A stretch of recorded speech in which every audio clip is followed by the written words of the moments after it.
Boa tarde a todos, né? Eu sou Reinilda, né? Sou técnica do MOC, especialista em acesso a mercado. Também fui aluna do IF Baiano no curso de inovação social, com ênfase em agroecologia e economia solidária, né? E hoje nós estamos fazendo uma videoconferência para atendimento remoto do Plano Emergencial de Manutenção dos Serviços de Assistência Técnica e Extensão Rural do Projeto Bahia Produtiva, um convênio da CA com o MOC, né, que atende a 24 empreendimentos, associações e cooperativas no território do Cisal. Hoje o nosso público são os ACAs, os ACR e os ACQ, os agentes comunitários rurais, agentes comunitários de apicultura e agentes comunitários quilombolas, né? Nossa temática é produção de caprinos e ovinos de corte, terminação e comercialização do animal no semiárido. E nós vamos estar aí com a participação de 3 professores doutores, né? Teremos a parte 1, que falaremos sobre a gestão e planejamento dos recursos forrageiros no semiárido, com o professor doutor do IF Baiano, Carlindo Rodrigues. Também nessa videoconferência vai estar participando, primeiramente, nossa coordenadora do MOC aí, Gisileide Carneiro, 2 técnicos que atendem também, presta assessoria no Bahia Produtiva, que é o Ivan Berg e o Renilton, e além desses técnicos, outros técnicos do MOC, que faz parte de outros programas, também vai estar aqui junto conosco nesta videoconferência. Boa tarde a todos e todas. Assim, em nome do MOC, agradecer aí a participação, o convite, assim, eu aceito o convite, né, o dos professores, o professor Carlindo, Gleidson e Douglas, por essa parceria também, e aqui as pessoas que estão presentes, os ACAs e ACRs, e ACQ, né, ACQ, todos aqui estão presentes, e também as pessoas da equipe técnica. Aí eu passo para a Renilda, para dar início a essa videoconferência. Então, nós gostaríamos agora de dar início à parte 1, né, que é o gestionamento dos recursos forrageiros no semiárido, com o professor Carlindo. Fique à vontade. Aí o tempo fica a seu critério, professor. Estamos aqui para ouvi-lo. Aprender, eu sempre falo com os ACAs, ACRs e os ACQ, que é uma troca de experiência. Todas as videoconferências eu sempre falo a frase assim, que não há saber mais, nem há saber menos, há saberes diferentes que se complementam. Então, nessa logística que a gente sempre trabalha, é nessa metodologia que a gente sempre trabalha com esse público. Planejamento e do recurso forrageiro, que costuma dizer o seguinte: a gente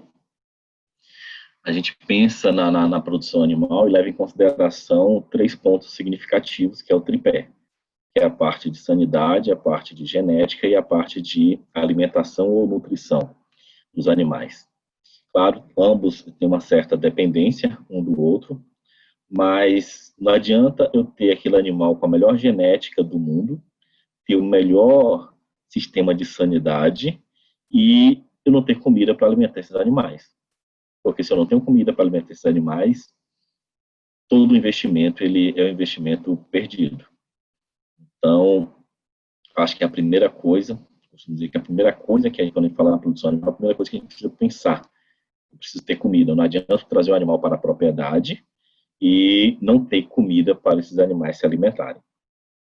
Bom, essa apresentação, tanto a apresentação quanto o material, ela foi produzido com o apoio da minha orientada de mestrado, que é a Jamara Marques, que ajudou aí nas ideias e na construção da proposta. E vou falar com vocês, começar só trazendo um pouco das nossas parcerias, né? A questão da Universidade Federal da Bahia, onde eu estou atuando atualmente, e o Instituto Federal Baiano, que é a minha instituição de origem. Então, estou hoje no Departamento de Zootecnia, na Escola de Medicina Veterinária e Zootecnia, e um parceiro forte em nossas ações aí, está sempre atrelado aí ao nosso grupo de estudos em ruminantes e forragicultura, que é o GEFOR, E essas ações, elas estão sempre atreladas a um projeto de extensão que a gente tem, que é chamado Um Olho no Pasto e Outro no Rebanho. Mas vamos lá. Bom, sobre essa temática, eu gosto sempre de trazer um pouco dessa contextualização da questão do semiárido. Por que falar dessa contextualização? Porque ela deixa claro, deixa bem evidente para a gente os desafios que nós temos. Não é fácil produzir forragem no semiárido. Isso aí é claro, é bem evidente. Não é fácil produzir a forragem no semiárido. Então, considerando aí a resolução do Conselho Deliberativo da SUDENE, uma atualização recente, que foi em 2017, são 3 pontos a serem levados em consideração. Precipitação pluviométrica inferior a 800 milímetros, índice de aridez inferior a 0,50, ou seja, a cada 500 milímetros que chovem, cerca de 1.000 é evaporado, um percentual diário aí de déficit hídrico igual ou superior a 60%, considerando todos os dias do ano, que é o que a gente tem. Geralmente a gente tem aí, na verdade, se for considerar aí, tem muito mais que 60% em déficit hídrico, em regiões aí que chove 2, 3 meses no ano, e o restante do ano fica sem chover. Então, considerando esse mapa aqui da Embrapa, essa é a região, toda a região que engloba o semiárido, e a gente tem aqui boa parte da Bahia nessa condição. Essa boa parte, essa situação de déficit hídrico, a gente trouxe só um exemplo para deixar isso mais, digamos assim, mais evidente, é um exemplo feito lá com o Guanambi. Guanambi chove seus 750, 800 milímetros ao ano, mas se a gente observar aqui, nesses gráficos, eu tenho aqui em azul, esse azul claro, correspondente à precipitação, o que chove, o período chuvoso que é em Guanambi, então tem essas chuvas concentradas aí, praticamente a partir de novembro, dezembro, janeiro, fevereiro, março, abril já começa a decair, e eu tenho esse período de maio até o final de outubro aqui, que é um período praticamente sem chover. No entanto, o processo de evaporação, em função aí da temperatura, que é uma temperatura constante, geralmente temperaturas altas, eu tenho essa temperatura aí mantendo uma evapotranspiração elevada ao longo do ano. Ou seja, o que chove que eu tenho de umidade, ela é inferior ao que evapora. Isso me dá uma condição chamada de déficit hídrico no solo. Então, essa região, ela passa a maior parte do ano na condição de déficit hídrico. Em algumas situações com déficit hídrico, a gente vai observar aqui, mais específico para déficit hídrico, em algumas situações com déficit hídrico muito mais acentuado. Então, isso nos traz uma condição que cerca de 64,5% dos municípios da Bahia, ou seja, dos 400, se não me lembro, são 422 municípios, 269 municípios baianos estão nessa região semiárida. E nos traz desafios. Quais são esses desafios? Desafios de se produzir com condições semelhantes a essa. Desafios de alimentar o nosso rebanho, de ter disponibilidade de forragem constante o ano inteiro para alimentar os animais, para não chegar numa condição dessa daqui. Ou, pior, chegar numa condição desses animais morrerem.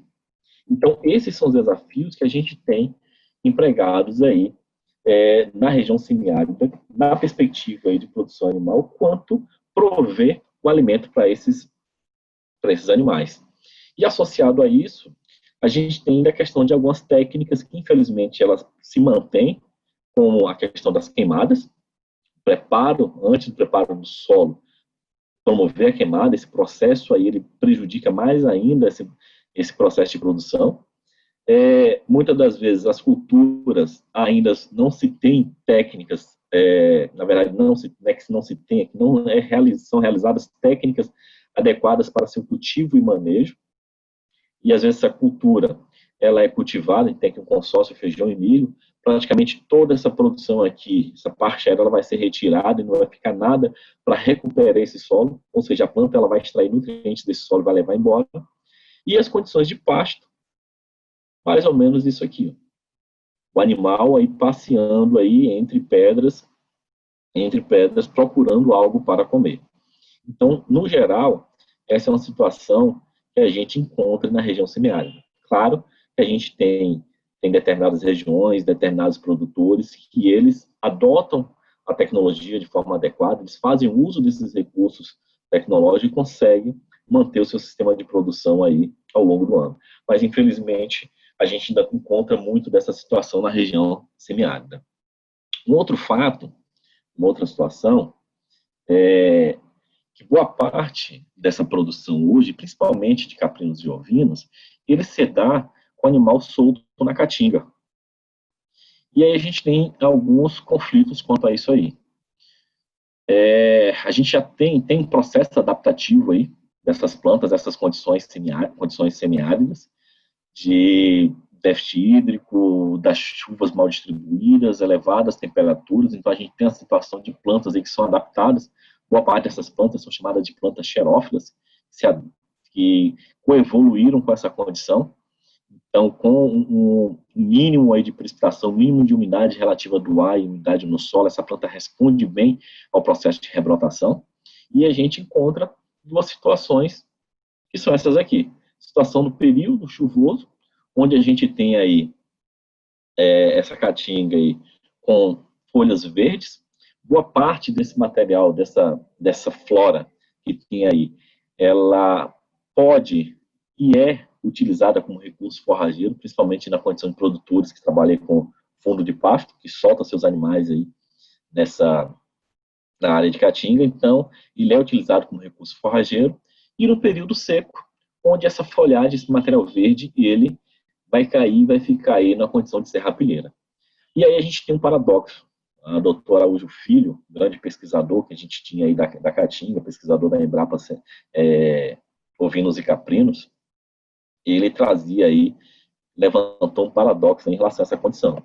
Nesse período em que a forragem, a disponibilidade de forragem, ela apresenta aí uma melhor qualidade nutricional, essa forragem, ela praticamente está inacessível ao animal. Por quê?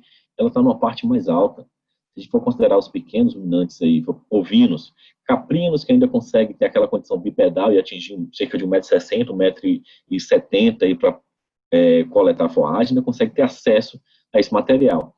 Mas, em sua maioria, eles não vão conseguir ter acesso a essa forragem disponível. E aí, ele só vai conseguir ter acesso quando esse material está na serrapilheira. E aí, infelizmente, a qualidade nutricional dela já é menor. Então, ainda assim, esses produtores aí que fazem uso desse recurso de fundo de pasto e que tem uma área vasta de caatinga que conseguem ter alimento para os animais, ainda assim passa por períodos aí de déficit dessa forragem e, em alguns casos, até situações piores. A taxa de lotação mal dimensionada, isso promove aí uma degradação dessa área de caatinga, que é algo que precisa ser discutido aí de forma mais intensa quanto a isso. Bom, e aí vem o foco, o tema aqui da discussão, que é a questão da gestão e planejamento desses recursos forrageiros. A gente precisa gerir esse recurso, a gente precisa planejar, a gente gerir o pouco que temos e planejar para o período de entre safra, um período de escassez que a gente vai encontrar.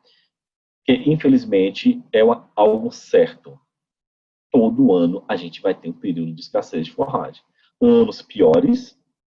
Primeiro, é gerir o pouco que eu tenho. E segundo, é planejar para que esse pouco do recurso que eu tenho eu consiga potencializar e manter aí os meus animais ao longo do ano.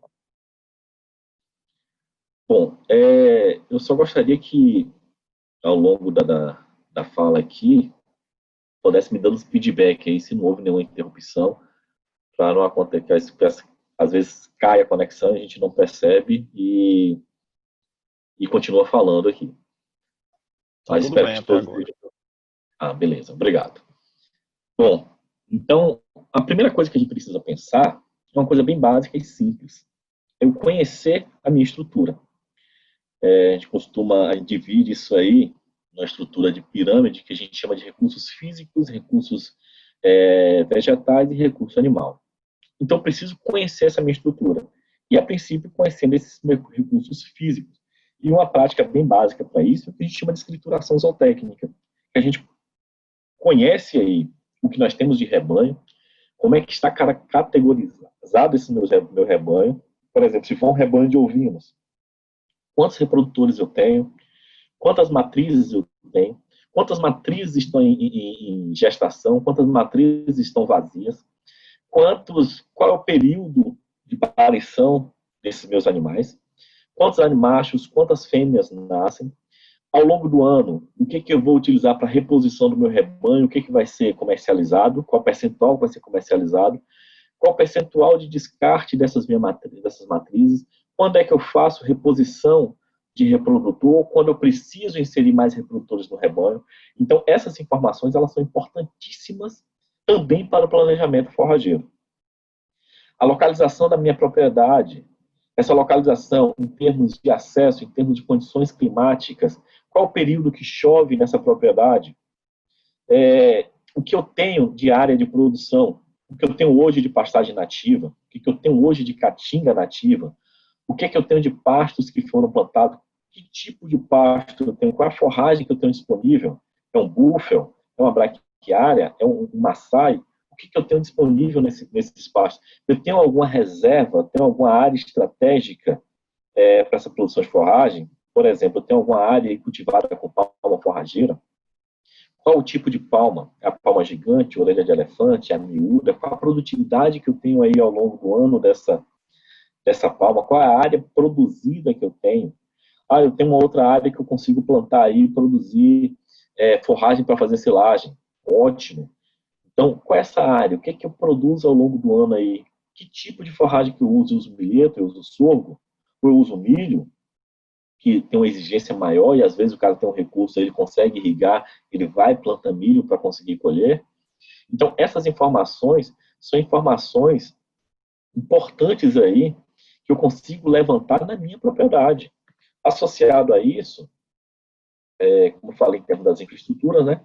Associado a isso, de fazer um gráfico de distribuição de chuva anual, porque, Carlino, mas se eu faço desse ano, esse ano já passou, eu preciso saber do que o ano que vem. Mas como que você tem aí? Se você tem aí um histórico dessa propriedade aí, 5, 6, 10, 15 anos de levantamento desse histórico de chuva, você tem mais ou menos noção de qual o período que vai chover e qual o período que não vai chover. E aí você conseguir se planejar. Mesmo que você tenha essas variações aí, cada 3, 4, 5 anos, você tem uma mudança aí nesse período pontual que vai ocorrer, em função se é um ano de El Niño, se é um ano de Laninha. Então, eu vou ter essa noção e, a partir dessa expectativa, eu vou conseguir fazer o meu planejamento. Eu vou saber, mas peguei isso aqui, um levantamento lá de Ireci, achei ele bem didático, porque ele deixa bem definido qual o período que chove e esse período que não chove. E aqui eu tenho a questão da temperatura, que de uma certa forma ela acaba acompanhando aqui a condição dessa curva. Para a gente da agronomia, a gente costuma dizer que a produção, ela simplesmente ela acompanha, isso em condições naturais, se não for feito irrigação, certo? Ela acompanha a precipitação. Então, minha produção de forragem, ela praticamente ela vai se dar dessa mesma forma. Então, se eu tenho aqui, nesse período aqui, novembro, dezembro, janeiro, fevereiro, período de precipitação, período de temperatura elevada, isso aqui é um indicativo que é um período favorável ao desenvolvimento da minha planta. É um período aqui que eu vou ter maior produção de forragem. E muitas das vezes essa produção de forragem, eu tenho aí um superávit, ela é superior à demanda de forragem que eu tenho dentro da propriedade. Então, se eu tenho essa produção superior, o que eu posso fazer? Eu posso definir aqui que esse excedente, eu vou estocar esse excedente para poder fazer uso no período de escassez. Então, de posse dessas informações, eu consigo levantar informações interessantes sobre a propriedade, o tipo climático da região, temperatura média ao longo do ano, precipitação, quanto é que vai chover. Por exemplo, a média anual aqui é de 653 milímetros. Possa ser que tenha ano que vai chover um pouco mais, possa ser que tenha ano que vai chover um pouco menos. Mas eu já tenho essa noção dessa média. E a partir dessa média, eu posso definir, inclusive, qual espécie forrageira que eu vou utilizar. Se eu vou dar um exemplo. Se eu quero esse ano fazer produzir silagem, estocar a forragem na forma de silagem, e eu quero aí trabalhar com a planta que vai dar a condição de produzir silagem, eu tenho aí entre milho e sorgo, e eu não vou irrigar, qual é que eu vou escolher? Se minha região aqui ela chove 653 milímetros, milho, geralmente tem uma exigência superior a 1.000 milímetros, hoje a forragem do semiárido é a palma forrageira.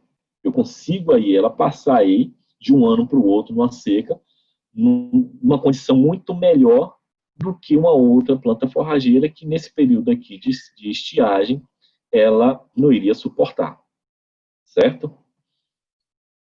Vamos adiantar aqui. Aí você vai perguntar, onde você conseguiu esses dados? Eu preciso de uma estação meteorológica na minha propriedade? Cara, se você tiver como colocar uma estação meteorológica, me chame para tocar uns experimentos aí na sua propriedade, porque maravilha, isso é ótimo. Mas se você não tem, recurso simples, pluviômetro que custa R$10. Pega esse pluviômetrozinho, coloca lá em campo aberto, fincado numa estaca. Se choveu, você vai lá e olha quanto choveu. Vai na sua planilha lá, ó, no dia 25 de fevereiro choveu 10 milímetros. Você vai anota. Dia 26 choveu de novo. Você vai lá, dia 26 de fevereiro, choveu 15 milímetros. Anota. E aí você vai ter, ao longo do ano aí, você vai conseguir traçar um gráfico desse aqui, saber quando é que chove e quanto foi que choveu na sua propriedade. Mas e a temperatura? Como é que eu faço para obter essa temperatura? Eu peguei, fui lá na internet, busquei para ver hoje um termômetro, que a gente chama termômetro, de máxima e mínima, que você pode utilizar na propriedade. Ele vai te dar qual a temperatura máxima e qual a temperatura mínima daquele dia, no valor, ó, de cerca de R$40, R$39,90. Então, se eu somar aqui esse com esse aqui, eu com R$50, R$60 aí, em função do frete, que eu peguei preços de internet, com 60, entre 60 e 70 reais, eu consigo traçar toda essa informação e esse gráfico aqui anualmente na minha propriedade. Então, uma coisa bem simples aí, uma dica aí para os ACAS e para o ACR, que aí com um investimento muito baixo, cada produtor tiver essa ferramenta, essas duas ferramentas na propriedade aí, vocês conseguem ter uma noção muito boa de como é que está a distribuição de chuva e fazer um planejamento forrageiro para esses produtores. Bom, então tá bom. Eu tenho lá, eu consegui, comprei lá o pluviômetro, comprei um termômetro de máximo e mínimo, eu já consigo fazer essa distribuição da chuva. Só isso? Não. Isso aí é uma parte do processo. Uma parte do processo que você tem que fazer. A outra parte, como eu falei, é você conhecer o seu rebanho. Você precisa saber o que você tem de animal. Eu coloquei aqui um exemplo. Esse exemplo aqui foi feito a partir de um processo de evolução de rebanho, mas a gente tem mais ou menos uma noção aqui de como é que funciona, onde eu consigo categorizei aqui todo o rebanho, separei em reprodutores, matrizes paridas, matrizes vazias, cordeiros, que aí entram machos e fêmeas que são nascidos naquele período, fêmea para recria, terminação, então separei aqui o que eu vou, quais são as fêmeas, eu fui lá e pincelei dentro daquele lote de animais que nasceram naquele período, pincelei aquelas fêmeas ali com potencial genético ali para fazer reposição no meu rebanho. Aí eu estou colocando aqui as fêmeas que serão para recria, e o restante eu coloquei junto com os machos, coloquei para terminação. São aqueles animais lá que no finalzinho eu posso fazer um confinamento e terminar, deixar 60 dias lá. O professor Gleidson, o professor Douglas vai falar um pouco mais sobre isso aí, esse processo de terminação. Eu posso separar esses animais, terminei lá pasto, suplementado a pasto, que eu vou ter ótimos resultados, ou posso terminar ele no confinamentozinho utilizando coprodutos aí com um preço mais baixo do que utilizar exclusivamente, olha o que eu estou falando, exclusivamente soja e milho, certo? E aí eu posso agregar valor, ter um animal com um melhor acabamento de carcaça, um animal chegando ao peso em menos tempo, para eu poder vender esse animal para o frigorífico com um valor, frigorífico, claro, né? É bom a gente pontuar, pagando um preço melhor aí para esse animal com melhor acabamento, com melhor camada de gordura aí, para quem gosta de uma picanhazinha aí de carneiro, ou aquela gordurinha entremeada lá no carrezinho, e ele na brasa. Então, eu consigo fazer isso aí, separando esses animais aí, e conseguindo fazer uma terminação com esses bichos aí no final. Então, matrizes, né, na estação de monta. Estou considerando aqui uma condição de estação de monta também. Se você não usa estação de monta, essa distribuição ela pode ser diferenciada ao longo do ano, não vai atender esse padrão que eu estou mostrando aqui. Esse padrão aqui é um padrão para a estação de monta. Então, matrizes pleno início da gestação, matrizes no terço final da gestação e o total de animais. Cordeiros abatidos e animais de descarte. Eu fiz essa distribuição ao longo do ano. Então, pegando o exemplo aqui de dezembro, pegando o exemplo de dezembro, então, dezembro eu tenho 3 reprodutores, 60 matrizes paridas e 72 cordeiros. Essas matrizes que pariram, eu tenho aqui 72, 72, até março. Quando chegou em março, abril, elas saíram dessa condição de paridas e foram para vazias. E eu distribuí esses meus animais na condição, aqueles que eu vou fazer reprodução de rebanho e aqueles que eu vou direcionar para o abate. Eu tenho aqui categorizado esses animais. E aqui no final tem um total. Em maio, a mesma coisa. Em junho, esse padrão ele muda. Eu tenho essas matrizes que entraram para a estação de monta. Junto com elas, aqueles animais que eu estou fazendo a reprodução do rebanho, e tirei aquelas fêmeas velhas, aquelas fêmeas que demoram a entrar no cio, coloquei aqui para descarte, coloquei junto com os animais que eu vou comercializar, que eu vou vender, certo? E aí eu tenho aqui, tudo categorizado, isso ao longo do ano.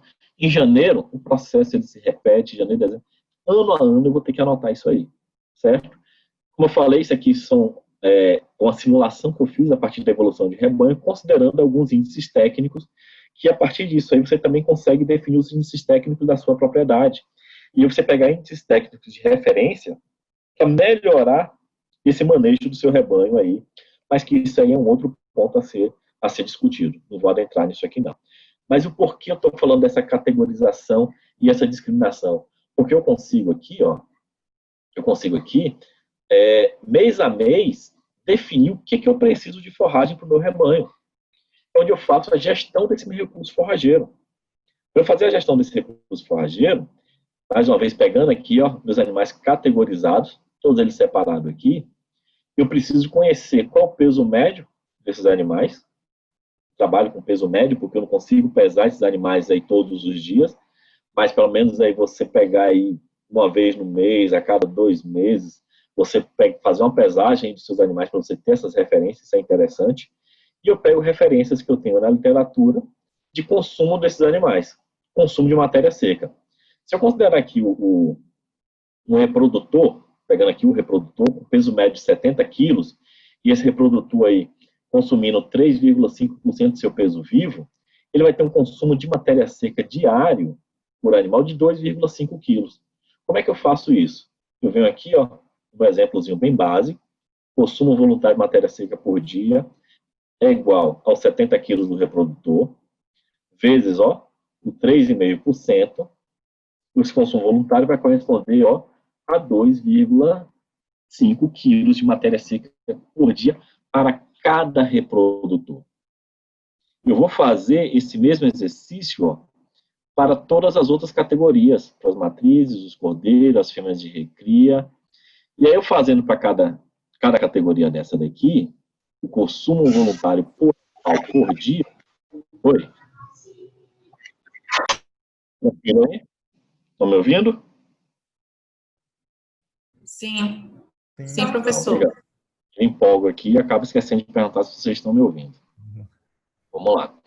E aí eu sabendo, para cada categoria desse aqui, por animal por dia, eu consigo aí fazer meu planejamento mensal. Eu vou conseguir saber quanto de forragem eu preciso para determinado mês. Eu coloquei aqui um exemplo, o mês de dezembro. Então, para eu saber quanto de forragem, eu uso uma formulazinha básica. O consumo voluntário, que eu já calculei lá. A quantidade de animais que eu tenho, eu já sei porque eu tenho tudo isso anotado na minha propriedade. E o número de dias naquele mês, que pode variar. Se for um mês de 30 dias, se for de 31 dias, se for fevereiro com 28 ou 29 dias, dependendo do ano, eu vou calcular em cima disso aí. Então, mais uma vez, olha aquela informação, eu conhecendo o que eu tenho lá na minha propriedade, quantidade de animais, o peso desses animais, o peso médio desses animais, eu já começar a planejar o que eu preciso de forragem. Então, minha demanda de forragem, ela vai ser feita da seguinte forma. Lembra lá do reprodutor de 70 quilos? Que cada animal ele consome 2,5 quilos de matéria seca por dia? Eu tenho 3 reprodutores lá na propriedade. Por quê? Considerando aquela relação de 1 para 25, eu vou precisar lá da determinada quantidade de reprodutores. Eu tenho aqui 3 reprodutores lá na propriedade para poder fazer o rodízio lá com essas fêmeas ao longo do processo aí reprodutivo. Mês de dezembro, 31 dias. Então, 2,5 quilos vezes 3 reprodutores vezes 31 dias, eu preciso para dezembro, para alimentar os reprodutores. Os reprodutores. Eu preciso de 227 quilos, 228 quilos de matéria seca por mês para alimentar esses reprodutores em dezembro. Eu vou fazer isso, ó. Vamos para minha planilhazinha novamente. Dezembro, 31 dias, certo? 3 reprodutores corresponde a 227 quilos. Eu vou fazer isso para todos os restantes animais. Matrizes paridas, ó. Quantas matrizes eu tenho, qual o peso médio, qual o consumo médio dessas matrizes. Eu vou saber quanto é que eu preciso. Eu preciso de 4.185 quilos de matéria seca. Lá para os cordeiros, eu preciso de 1.674 quilos de matéria seca para alimentar esses cordeiros. Quando eu somo todo esse período, ó, eu fiz aqui reprodutor mês a mês. Então, vou fazer mês a mês para todos esses animais. Eu tenho uma pequena variação aqui, ó, 220 para 227. Por quê? 30 dias, 21 dias. 205, ó, 28 dias. Então, essa variação que ocorre aqui em função da quantidade de dias do mês. Certo? Eu vou fazer para todos os animais que eu tenho e eu vou conseguir ter aqui, ó, ao longo do ano, mês a mês, com a minha demanda de forragem. Então, em dezembro, eu preciso de 6.000 quilos de matéria seca. Em janeiro, 5.000 quilos de matéria seca. Abril, julho. Julho caiu. Por que julho caiu? Essa é a minha demanda de matéria seca. Lembra que em julho foi o período que eu descartei os animais? Eu vendi aqueles animais, então diminuiu meu rebanho. Meu rebanho vai voltar a aumentar, ó, a partir de dezembro, quando eu tenho que novos animais parindo dentro do meu sistema de produção. Então, eu consigo saber que ao longo do ano, qual é a minha demanda de forragem. Pronto, ó. Eu já consigo gerir o meu recurso forrageiro. Eu tenho meu rebanho aqui, eu preciso tanto de forragem. Essa é a primeira pergunta que a gente está respondendo.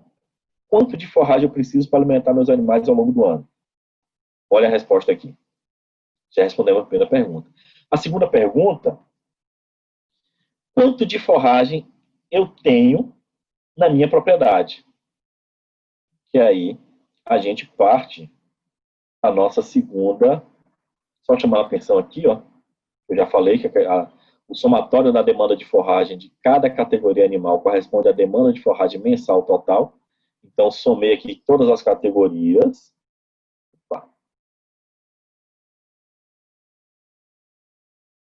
Eu somei aqui, eu peguei, calculei por categoria, somei todas as categorias, aí eu sei quanto é que eu preciso por mês, certo? Por que separar por categoria? Porque a demanda de consumo é diferente de um reprodutor para uma matriz, é diferente para um cordeiro. Então, eu preciso calcular por categoria, depois eu somo por categoria e eu sei quanto é que vai ser por mês. Então, como eu falei, respondi a primeira pergunta. A primeira pergunta é quanto eu preciso de forragem para alimentar meu rebanho. Eu vou para a segunda pergunta. A segunda pergunta é quanto de forragem eu tenho. Aí a gente volta mais uma vez para as suas anotações. O que você conhece da sua propriedade. Eu tenho lá na propriedade, toda minha área é de 67 hectares. Essa é a área total que eu tenho na propriedade. Esses 67 hectares, eles estão distribuídos em 13,4 hectares, 20% é de reserva legal. Ele está distribuído. Eu tenho 5 hectares que eu destino aí para cultivos. Aí eu cultivo milho, cultivo feijão, cultivo mandioca. Eu tenho 1,5 hectare, que é de pasto. A gente colocou aqui esse pasto aqui como se fosse de búfalo. Eu tenho meio hectare, que é de infraestrutura, é minha casa, é o curral que eu tenho aí para prender os animais, é um galinheiro que eu tenho lá para a produção de ovos, é o local onde eu crio os suínos ali, é uma vaca que eu tenho que eu tiro leite. Então, essa aqui é o que entra como infraestrutura. Dessa área de caatinga que eu tenho 55 hectares, que é só de caatinga, eu uso aí cerca de 5 hectares aí para soltar meus animais. Então, estou considerando essas informações aqui, por quê? Porque é isso aqui, ó, essa área de pasto e essa área de caatinga, que vai dizer quanto é que a propriedade está produzindo de forragem. Esses dois pontos aqui vai dizer quanto é que eu tenho de forragem, para a partir daí eu saber quanto é que eu preciso produzir. E associado a isso, eu preciso dessas informações que eu já falei para vocês, da importância dessas informações. Porque se eu tiver um déficit de forragem aqui, eu preciso produzir para alimentar no período que estiver faltando. Então, eu preciso conhecer e saber qual o momento que eu vou plantar. Certo? Então, para a disponibilidade de forragem, eu tenho aí, para avaliação da produção de fitomassa em pastagem nativa, eu tenho que considerar 3 componentes. Se eu for considerar, esses são trabalhos realizados aí pelo Dr. Araújo Filho, que ele traz que eu preciso aí avaliar tanto o meu componente do extrato herbáceo, o extrato arbóreo, que é o lenhoso, quanto a serrapilheira. Porque todas essas estruturas aqui, esses extratos, eles constituem a área pastejável para esses animais. Forma de se fazer isso, eu vou citar aqui, não vou entrar em detalhes, porque aqui é um outro momento para se discutir sobre isso, e preferencialmente na prática para ser feito. Tem algumas formas na literatura que a gente consegue fazer utilizando aí um retângulo, 1 metro por 0,25. A gente pode utilizar para estimar o que tem produzido de serrapilheira, para estimar aí o que está no extrato mais herbáceo. No componente arbóreo tem alguns outros métodos, mais prático de se utilizar seria o método do quadrante, mas como eu falei, isso aqui é um outro momento para a gente detalhar essa questão. Mas na literatura aí, a gente pode utilizar algumas referências da literatura para estimar essa produção de fitomassa na caatinga. Claro que pode variar de região para região, de condição dessa área de caatinga que ela se encontra, se ela está em processo de recuperação, se é uma área nativa, então isso aí pode variar. Da composição dessa caatinga, isso aí também pode haver algumas variações, mas a gente trabalha de forma geral, eu vou mostrar para você em termos de estimativa. Na prática, a gente precisa ir lá no campo e mensurar a partir dessas estratégias, mas como falei para vocês, seria um outro diálogo com vocês sobre isso aí, certo? Bom, então considerando aí alguns dados de literatura, os 5 hectares de caatinga nativa e 1,5 hectare de búfalo, então estou considerando esse búfalo aqui um nível de utilização aí cerca de 40% a 50%, a qualidade dessa forragem para o animal ela vai decair. E sem contar outros fatores associados, principalmente ovinos pastejando muito rente ao solo, isso aí pode intensificar o problema com verminose. Então, sempre mantenho aí um extrato, deixo um resíduo pós-pastejo aí, para o processo de rebrotação, para garantir uma qualidade de folha que esses animais eles vão consumir. Mas aí, considerando essa disponibilidade, a gente vai usar dados da literatura, onde está dividido, eu consigo dividir aqui por estação, por época do ano, que está disponível dessa forragem pastejável, considerando o extrato herbáceo, lenhoso e serrapilheira. Produção média do búfalo anualmente, a gente coloca uma produção de 8 mil quilos, tem uma produção generosa aí, de 8 mil quilos, que a gente vai distribuir aí ao longo do ano, certo? Mais uma vez, esses valores são referências e podem variar conforme região, composição florística da caatinga, que eu já falei para vocês. Mas é sempre bom deixar isso aí bem evidente. A partir do momento que você faz isso aí, uma rotina dentro da sua propriedade, você já consegue estabelecer padrões aí para o seu sistema de produção. Então, considerando essa disponibilidade da forragem, eu posso fazer de que forma? Vou calcular mais uma vez mês a mês, então vou considerar essa disponibilidade de forragem, a produção mensal vezes essa área que eu tenho de caatinga. Se eu considero janeiro aí, a partir lá daqueles dados que eu peguei, produzindo cerca de 853 quilos de matéria seca, vezes os 5 hectares, eu tenho aí em janeiro 4.267 quilos de matéria seca aí de caatinga produzindo. Se eu considerar lá para o búfalo, eu vou seguir um raciocínio semelhante. Eu tenho aí, vou considerar agora a produção mensal, eu tenho aqui uma uma estimativa do ano. Então, mais uma vez, estou usando estimativas, mas é passível de você chegar lá mês a mês e estimar quanto você tem de forragem no seu pasto de búfalo, utilizando o quadrado, o retângulo, na verdade, para você fazer isso aí. Então, a partir de estimativa, eu peguei essa média aqui de 8 mil quilos, dividi aí pelos 12 meses, pela área plantada, e considerando uma utilização de 50%, eu vou ter o seguinte: uma média, aliás, essa média não são dos 12 meses, é uma média referente ao período que o búfalo ele vai estar vegetativo, porque no período de entre safra ele entra em repouso vegetativo e não vai estar vegetativo. Então, nessa média que eu tenho aqui, nesse período vegetativo, é de 1.142 quilos, vezes 1,5 hectares, vezes os meus 50%. Ou seja, eu não vou utilizar 100% da forragem, vou utilizar somente metade, a outra metade eu vou deixar lá como resíduo pós-pastejo. O que eu tenho? 857 quilos de matéria seca. Então, eu vou fazer esse exercício mês a mês e eu tenho essa estrutura aqui para a gente. O que a Caatinga ela oferece ao longo do ano, o que o búfalo oferece ao longo do ano. Mais uma vez, o búfalo eu vou considerar os períodos vegetativos, então se a gente voltar lá aquele gráfico de precipitação, as chuvas que eu tenho, dezembro, janeiro, fevereiro, março, estendendo aí o período vegetativo até abril, e vou ter maio, junho, julho, agosto, setembro, outubro. Novembro eu coloquei aqui como zero, mesmo chovendo, porque começou a chover, vai começar a chover aqui. A planta ela vai entrar nesse período de rebrotação, estando possível aí o pastejo a partir de dezembro. Então, novembro eu vou estar sem forragem. Então, esse período aqui eu não tenho forragem. Então, considerando essas informações, qual o total que eu vou ter de forragem disponível? Então, eu respondo a minha segunda pergunta. A segunda pergunta é o que eu tenho de forragem na minha propriedade para alimentar esses animais. Dezembro, eu tenho 1.749 quilos. Janeiro, ó, já tem um pouco mais. Fevereiro, março, abril. Então, sei mês a mês aqui, uma estimativa. Lembrando que é uma estimativa de quanto é que eu tenho lá na propriedade. Eu já falou sobre isso. Então, eu tenho aqui, a partir desse momento, eu já consigo fazer o meu orçamento forrageiro. Dentro da gestão desse recurso, eu faço um orçamento. Eu sei que a disponibilidade em dezembro é de 1.749, mas a minha demanda, ó, é de 6.086 quilos. A disponibilidade, ó, de 5 mil, a minha demanda, ó, de 5.800. E eu tenho aqui, mês a mês, qual é que vai ser essa relação. Eu vou saber quando eu preciso produzir, certo? E quando eu não preciso. Só pegando um exemplo aqui, ó, 892 quilos em novembro. Lembra que eu mostrei lá para vocês que novembro é um período que está retomando esse período chuvoso? Mas a minha demanda é de 4 mil quilos. Eu tenho um déficit aqui de forragem.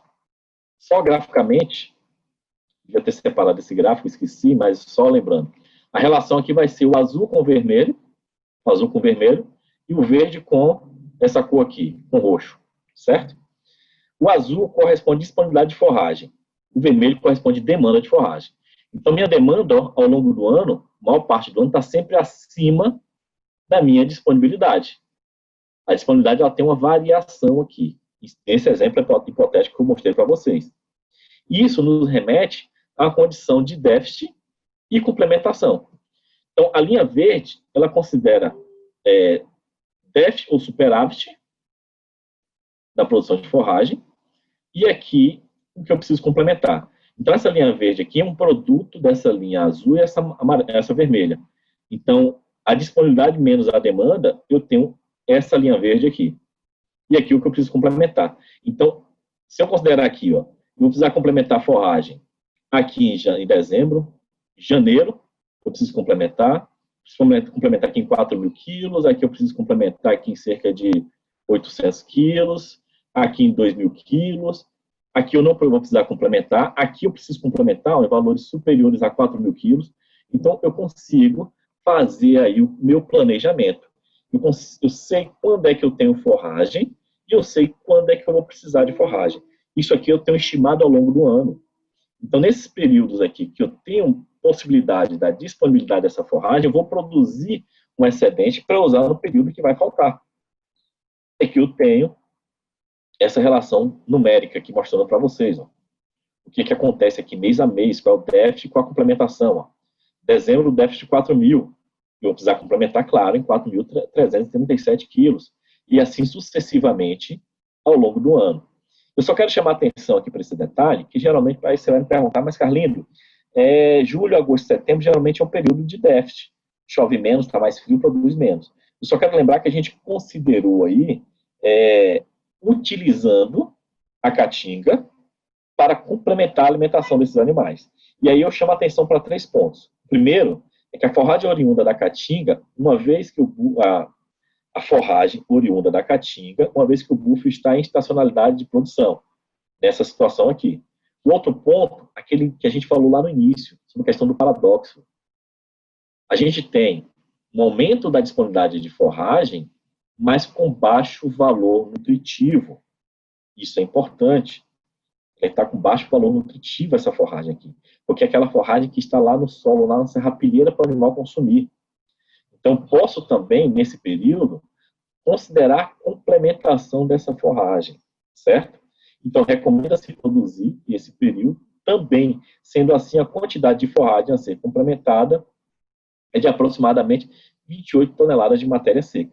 Então, a gente tem aí, ao longo do ano, você precisa complementar aí cerca de 28 toneladas de matéria seca para atender a demanda do seu rebanho. Bom, isso aqui são os gráficos que eu já mostrei. Está repetindo, desculpa. Pronto. Eu queria mostrar isso aqui para vocês. Para finalizar essa minha fala, como é que eu posso complementar essa demanda de forragem? Eu tenho várias estratégias que eu posso utilizar. Algumas, digamos assim, curto prazo, outras de longo prazo, algumas com custo menor, outras com custo maior. O que eu recomendo?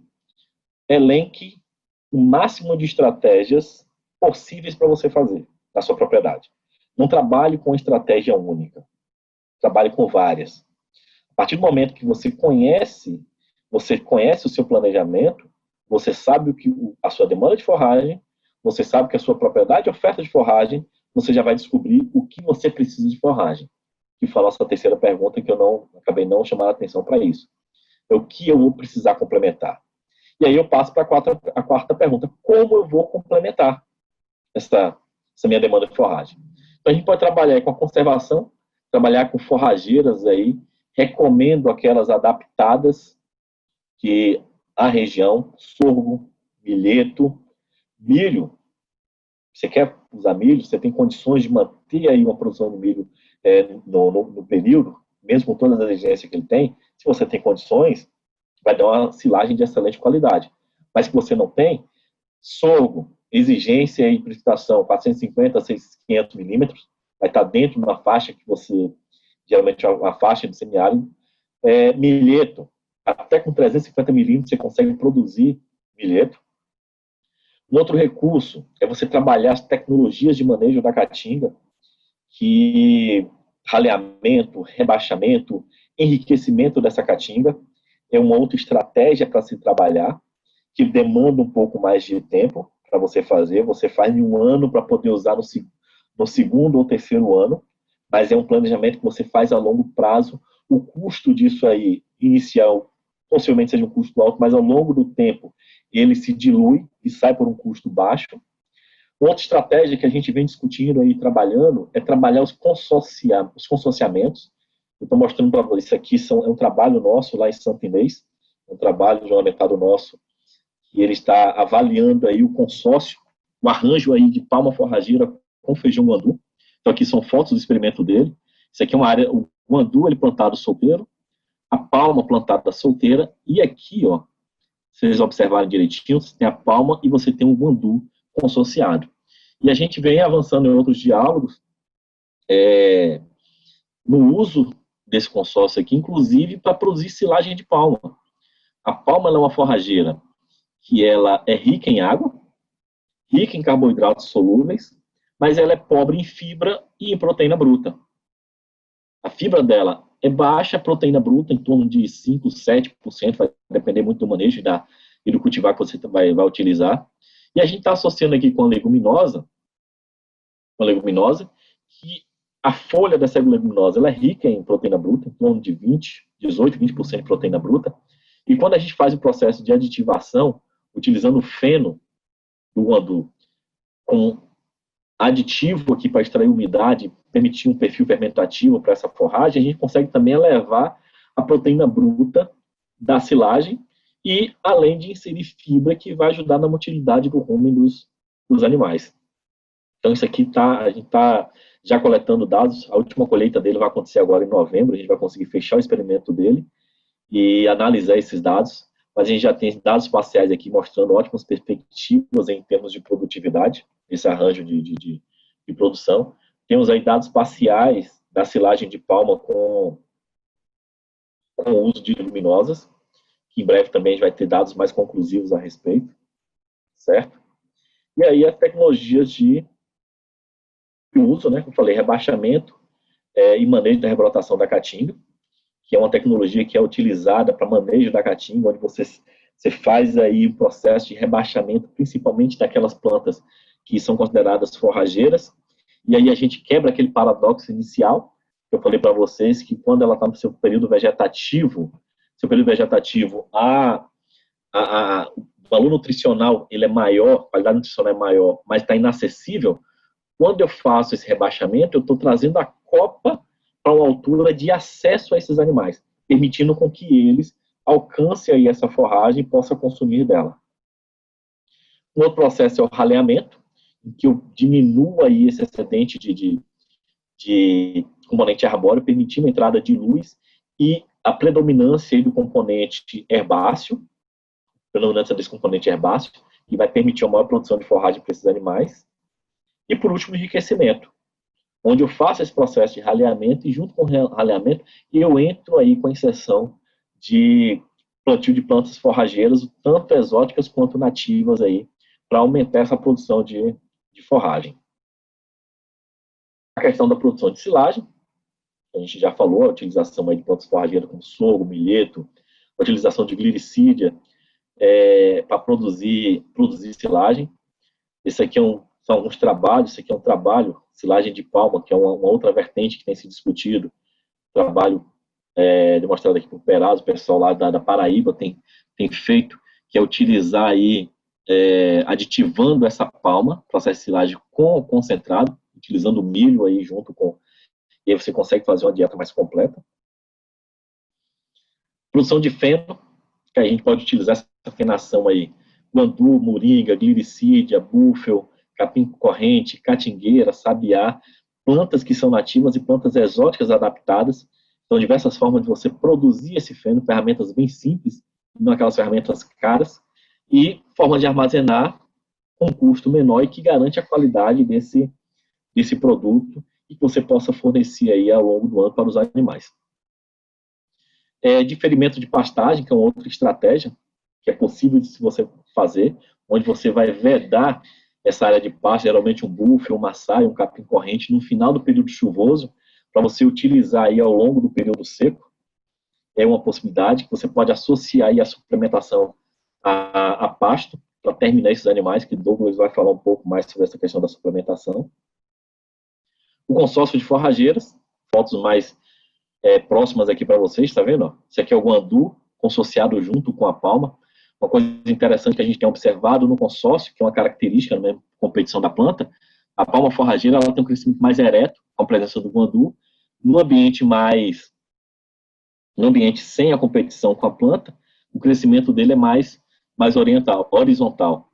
Uma característica que a gente tem observado, esse aqui é o projeto que eu falei do Tarcísio, que acontece lá em Santo Inês.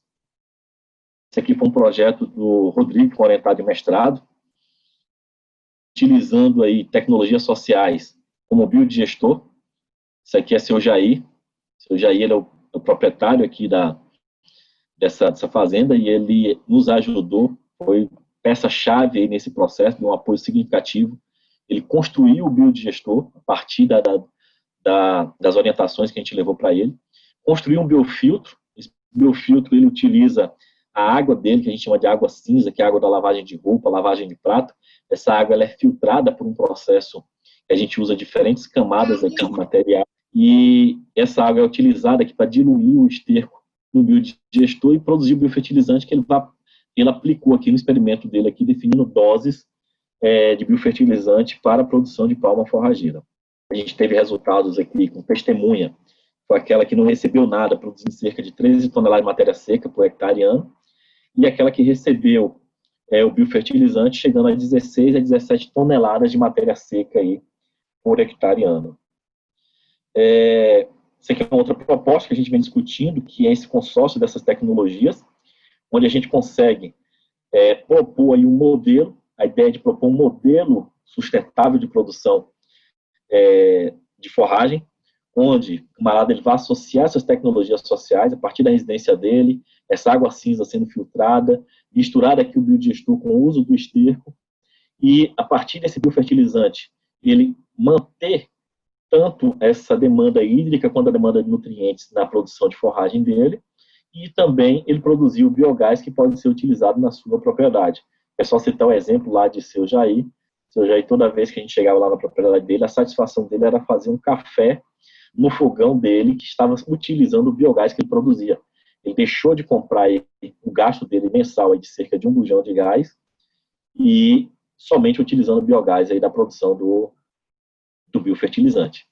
Então, a estrutura que a gente estimula aqui, uma capacidade para manter aí cerca de 60 animais ao longo do ano, que dá um total aí de animais descartados, aí 28 animais, carcaça de 15 quilos, cerca de 420 quilos desses animais aí ao longo do ano para ser comercializado. Então, aqui é um modelo que está sendo proposto. A gente espera difundir aí esse modelo o mais breve possível.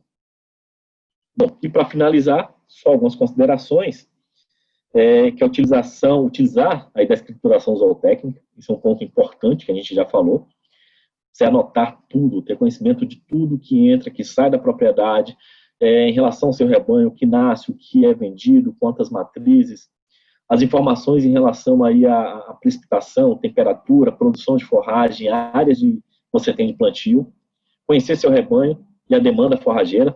Essa escrituração zootécnica ela vai permitir com que você faça isso. A gente já visto que a gente mostrou aqui o exemplo. Conhecer o potencial de produção da sua propriedade, usar a caatinga de forma sustentável como base para o sistema de produção e não de forma predatória, que infelizmente tem acontecido, o uso predatório da caatinga. É importante manter e conservar a caatinga. Utilização das tecnologias de manejo da caatinga, que a gente já falou aqui bem rapidamente sobre algumas tecnologias. Utilizar espécies adaptadas ao semiárido para a produção de forragem. Aquelas espécies que estão adaptadas principalmente à condição do déficit hídrico. Você não levar uma espécie que tem uma exigência de hídrica 1.000, 1.200 milímetros, porque só vai conseguir atingir se for via irrigação. Manejar os pastos nativos e cultivados de forma a permitir a reciclagem de nutrientes, aquilo que a gente já falou, você não calcular a taxa de lotação para consumir 100% do que está lá, mas você manter sempre essa média de 40% a 50% para manter um resíduo pós-pastejo, uma ciclagem de nutrientes desse material, usar técnicas de conservação de forragem e aproveitamento de fontes alimentares locais, que Gleison vai falar um pouco mais detalhado sobre isso aí, que principalmente a questão do uso de coprodutos. Muito produto que tem hoje, que são descartados, que tem um potencial muito grande de ser convertido em proteína animal, que tem um valor agregado significativo aí para o produtor. Bom, são só algumas fotos que eu gosto de mostrar, que isso aqui é o que me encanta no semiárido, essa capacidade regenerativa que ele tem, e aí só chamar a atenção que é um bioma, a caatinga, ele é um bioma resiliente em condições naturais, mas em função de condições das ações antrópicas, ele é muito sensível. Então a gente tem que saber como manejar, como lidar, para que ele possa contribuir com o nosso sistema produtivo e não a gente degradar e nosso sistema produtivo ele tornar um sistema falido.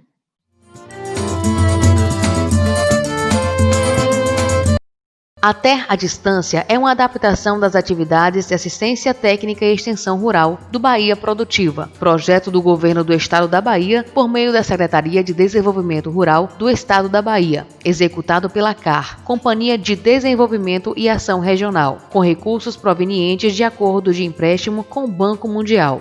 Essa modalidade visa dar continuação às atividades de capacitação e apoio para produtores, associações, cooperativas, empreendimentos produtivos e agentes comunitários rurais.